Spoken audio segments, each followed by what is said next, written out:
தற்போது ராகுல் காந்தி செய்தியாளர்களை சந்தித்து வருகிறார். அது நேரடி காட்சிகளை பார்க்கலாம். राजनीति हो रही है। देखिए, हमारा काम, ऑपोजिशन का काम प्रेशर बनाने का होता है। जब हम प्रेशर बनाते हैं तब वहां पे कार्रवाई होती है। हाथरस में हमने प्रेशर बनाया, तब जाके कार्रवाई हुई।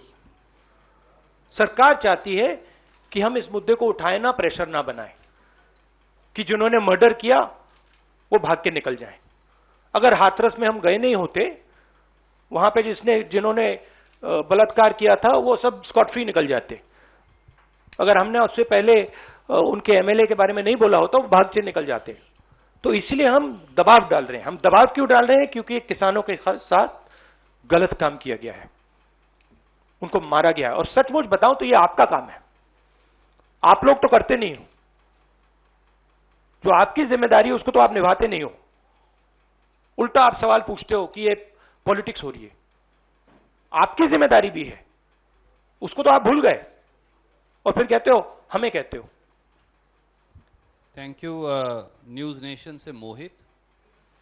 मेरा सवाल यह है कि आप लोग लखनऊ जाने वाले हैं, छत्तीसगढ़ के मुख्यमंत्री को रोक दिया गया था वहां पे, तो खुद ही वापस करना चाहते हैं। लेकिन सवाल ये है कि गृह राज्य मंत्री ये कहते हैं कि सुधर जाओ वरना सुधार देंगे।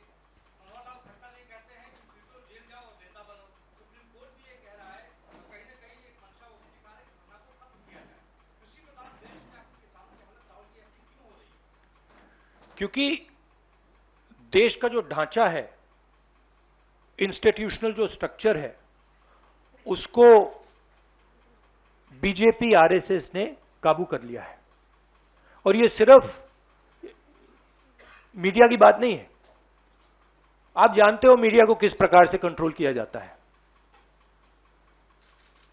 इसी प्रकार से हिंदुस्तान के सब इंस्टीट्यूशंस को कंट्रोल किया गया है। सिंपल सा आंसर है। Thank you sir. NDTV. Dictatorship, देखिए, यहां पे जो डेमोक्रेसी हुआ करती थी, आज हिंदुस्तान में डिक्टेटरशिप है। सीधी सी बात है। राजनेता उत्तर प्रदेश में नहीं जा सकते। कल से हमें कहा जा रहा है कि भैया आप उत्तर प्रदेश नहीं जा सकते। छत्तीसगढ़ के चीफ मिनिस्टर जाते हैं, किसानों से मिलने जाते हैं, उनको कहा जाता है सेक्शन 144। ये कहते हैं मैं तो अकेला हूं, 144 कैसे लागू होगा? कोई जवाब नहीं। अब डिक्टेटरशिप किस बात की है? क्यों डिक्टेटरशिप? क्योंकि भयंकर चोरी हो रही है। जो स्मॉल मीडियम बिजनेसेस हैं, छोटे व्यापारी हैं, उनसे चोरी हो रही है। किसान हैं, उनसे चोरी हो रही है। और जो आम जनता है, उनके जेब में से चोरी हो रही है। पेट्रोल डीजल के दाम बढ़ते जाते हैं और जो हिंदुस्तान की आवाज है उसको कुचला जा रहा है। Sunil.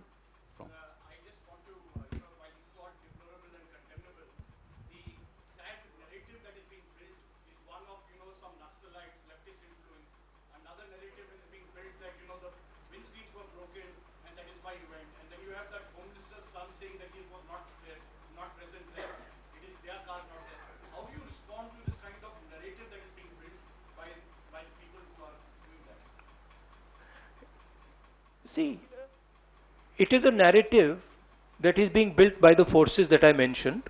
It is a narrative that is built using institutions. It is built using the police. It is built using all these different structures. But what you will find is that there is a limit to this narrative. And you will find sooner rather than later, there will be an explosion, the size of which people are not understanding. So what we are trying to do is, we are trying to tell the government, let the democratic process work. This is what the country is about. Do not interfere with the democratic process because it is a safety valve. If you shut the safety valve, other types of problems will come. Right? So we are pushing for maintaining the democratic process. We are also pushing, when we go when the chief ministers, myself, others go to visit this family, we are trying to give them confidence that in this country, you cannot be run over by a criminal who calls himself the Home Minister's son, and then nothing happens. We are not going to allow that. That is the message we are trying to give him. It's a message of hope, right? Today, those families don't have hope. Today, the farmer doesn't have hope. That is what we are doing.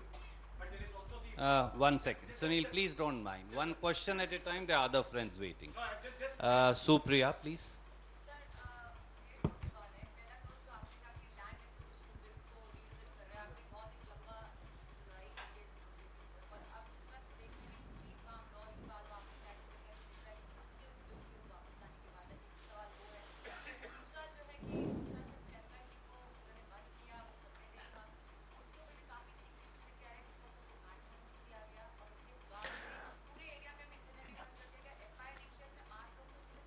देखिए, चाहे प्रियंका हो, चाहे मैं हूं, चाहे हमारे family का कोई भी हो, मैन हैंडलिंग से हमें कोई फर्क नहीं पड़ता, कुछ फर्क नहीं पड़ता।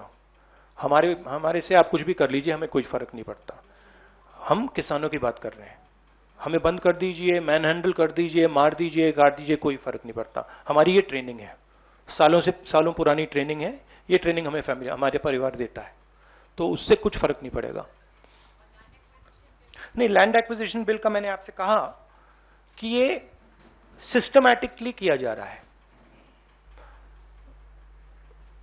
लैंड एक्विजिशन, फार्म लॉज, ये किसानों का जो है उनसे छीनने का तरीका है।